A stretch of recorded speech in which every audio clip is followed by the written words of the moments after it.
Ali Minju dropped a project, Mythological, Infancy of Ali. Very excited to talk about this. Let's get right into it. Before we get into this video, I wanted to take this quick second and tell you guys about one of my best friends. His name is Brooks Needler. He is a missionary. He's been with YWAM for a couple years now. He's been to the Himalayas, South Korea, Burundi, and Kenya. He's been all over the world, and he just recently got engaged to his fiancée Haley, and she is also in YWAM. And over this past year, they've been helping start the Fire and Fragrance here in Nashville, and they are raising funds to continue after they get married, to continue doing their missionary work through YWAM. He's just one of my really close friends, and he is trying to raise monthly support, or even if you want to give a one-time gift, both of us would appreciate it. The link will be in the description if you want to go give to Brooks Needler. He is, again, a missionary here in Nashville through YWAM Fire and Fragrance. Let's get right into this video. So this is a very long project.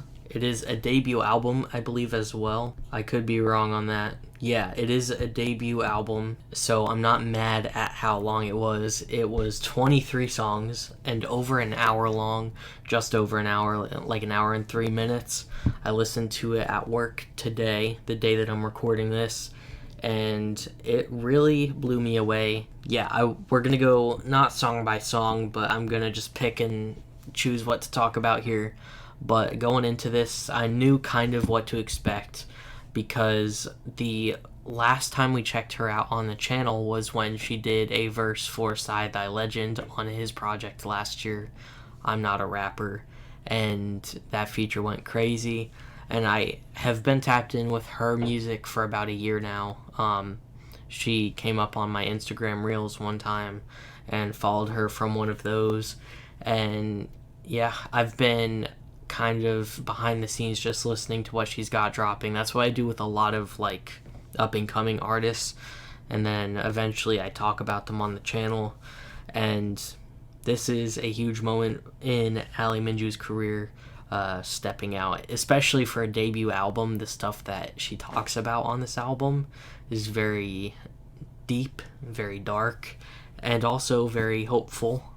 She brings a very good blend of hopeful and also kind of what she has gone through and still currently struggles with as a Christian. But yeah, also just soundscape is a lot of K-pop. The main thing is K-pop, but then also I feel like the instrumentals kind of had a little bit of hyperpop in there as well.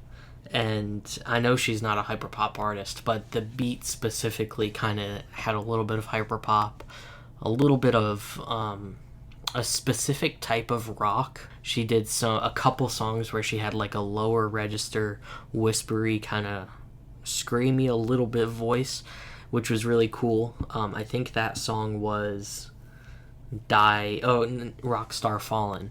It kind of reminded me of Lil Peep a little bit. So there's a lot of different sounds that she pulled from on this album, and it really worked. Going through the main overall topic of this album is just her talking and wrestling with the idea of lust and love and what the difference is. The title of the third song on this album is Lust or Love, and I feel like she referenced that several times throughout the album. So that is what I personally think the main theme of the album is. And then she kind of breaks it down into other kind of sin struggles within that realm, like sexuality or just like a lot of different stuff like that. So it was very cool because I don't hear a lot of Christian artists doing that. And if you watched my Ethel Cain reaction, that is not a Christian artist, but that specific album talks a lot about some heavier topics that Christians I have never heard really talk about that deeply before, and I feel like Ali Minju is the first one that kind of touched it. So there were a lot of songs on here. Timeless was super fire. I was waiting for a Playboy Cardi and the Weeknd feature on that. I'm just kidding. But yeah, Rockstar Fallen. Pink Devotion was a crazy song that had a lot more of, I wouldn't say EDM, but more on the dance pop kind of vibe. That featured Reserved. I think that might have been the producer of that track. And one of my other favorite songs was, let me try and find it real quick. I think it was Time.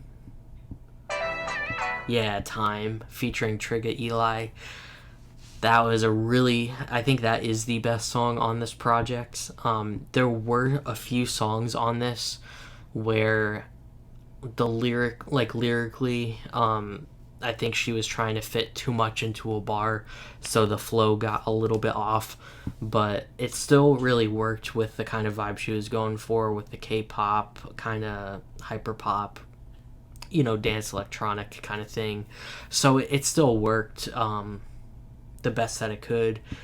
And then that ending track, Homebound Reflections, it's not really a song. There's some kind of like airy, whispery vocals at the end, but it is just her talking, and it was really really interesting, very powerful moment on the album, a really good closer, her talking about a lot of really dark stuff that I feel like a lot of people will relate to when they hear it. And really, really good project. Again, diving into some subjects that I really wish that more artists would talk about. And there are artists out there that do talk about certain topics that she talked about. I don't want to spoil it because I want everyone to go listen to the album for themselves. I don't want to just literally say every single thing that went on. But I also really enjoyed the inclusion of scripture. I think there was at least one time where she actually read scripture out loud in the music. So that was really cool.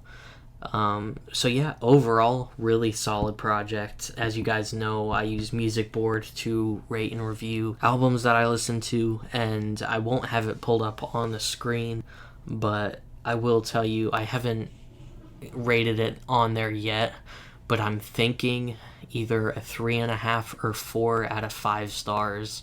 I would do out of 10. I know people have been telling me I gotta do reviews out of 10 instead of out of 5 because a 3 out of 5 sounds really low, but it's actually high. It's pretty high if it's out of 5. But that's all Music Board allows me to do is out of 5 stars, so that's what I'm gonna do. So it's anywhere between 3.5 and 4 out of 5 stars. While there are a few songs that I think could have been done slightly better, as a whole, for a debut project, for everything that she talked about and the execution of the aesthetic that she was going for within the sounds, the lyrics, and everything, I think she really pulled it off.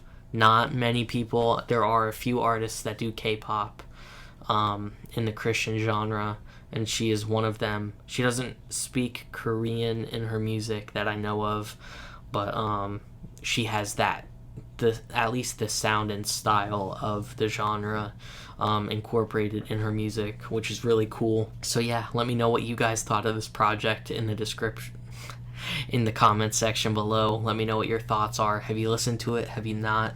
I really want to know what you guys think of these albums that I'm rating and reviewing and reacting to. And yeah, the link will be in the description if you want to go follow Ali Minju and listen to her album. Thank you guys so much for watching. Go be fruitful. Let's go.